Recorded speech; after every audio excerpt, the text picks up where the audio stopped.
Assalamualaikum warahmatullahi wabarakatuh. Halo semuanya, perkenalkan nama saya Muhammad Agung Arnanto. NIM saya 25190410111.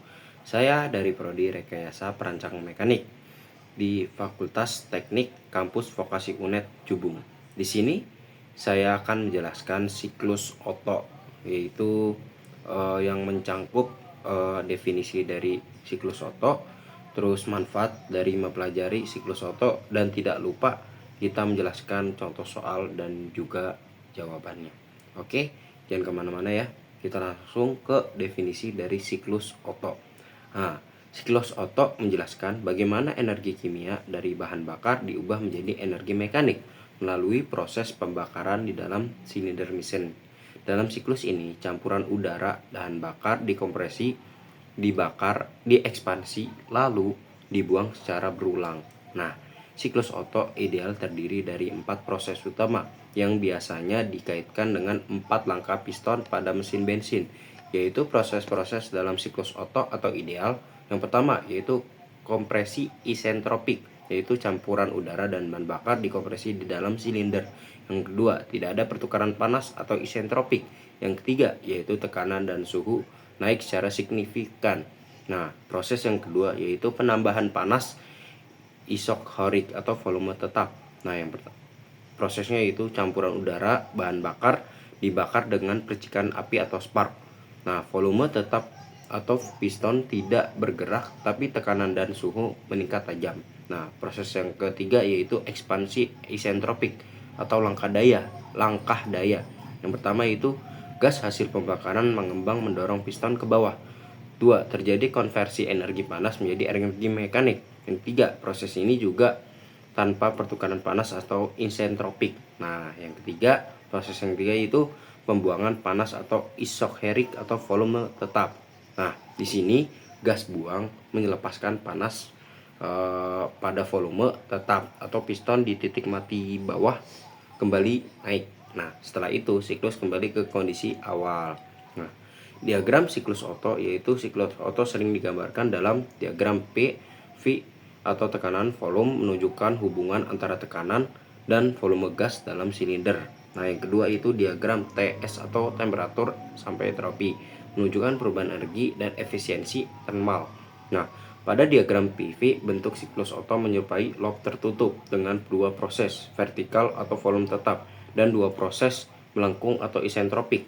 Nah, yaitu mencakup N sama dengan 1 dikurang 1 per R atau Y kurang 1. Nah, N sama dengan efisiensi termal, P sama dengan V1 dibagi V2 atau rasio kompresi awal dibanding volume akhir. Nah, yang ketiga yaitu Y. C yaitu sama dengan CP dikurang CE dibagi CE. Rasio kapasitas panas biasanya 1,4 untuk udara. Nah, kita masuk ke poin yang kedua, yaitu manfaat dari mempelajari siklus Otto, yaitu yang pertama, memahami cara kerja mesin bensin, yaitu siklus Otto merupakan dasar teori dari mesin bensin atau spark ignition engine yang digunakan pada mobil, motor, dan generator kecil.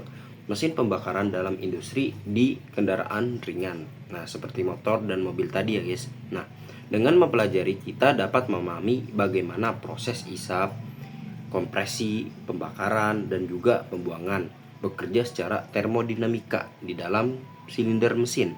Nah, ini penting untuk memahami mekanisme konversi energi kimia bahan bakar menjadi energi mekanik.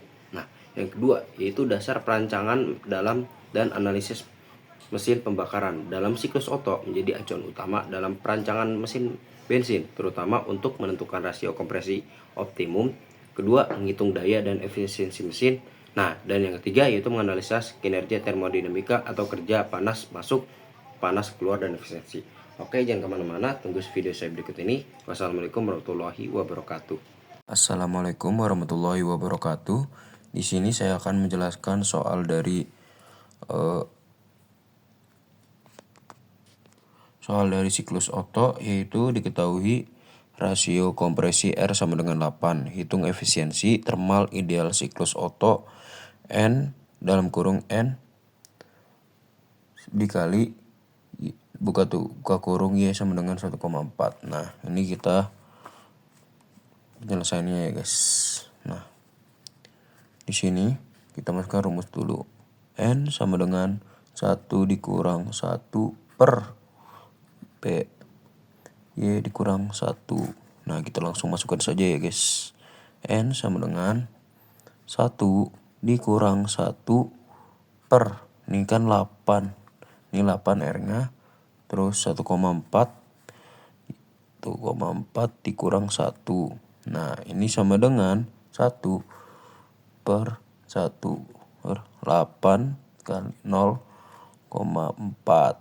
0,4. Nah, ini sudah dimasukkan nilai-nilainya. Kita langsung ke hitungan numeriknya ya guys. N sama dengan 0,5647247.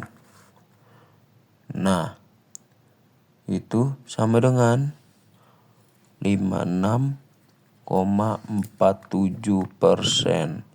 Jadi ini hasil akhirnya itu ya, N-nya itu sama dengan 56,47%. Bisa 0,5647. Ini sampai segini aja, ini gak usah. Atau 56,47%. Oke, sekian video dari saya. Wassalamualaikum warahmatullahi wabarakatuh.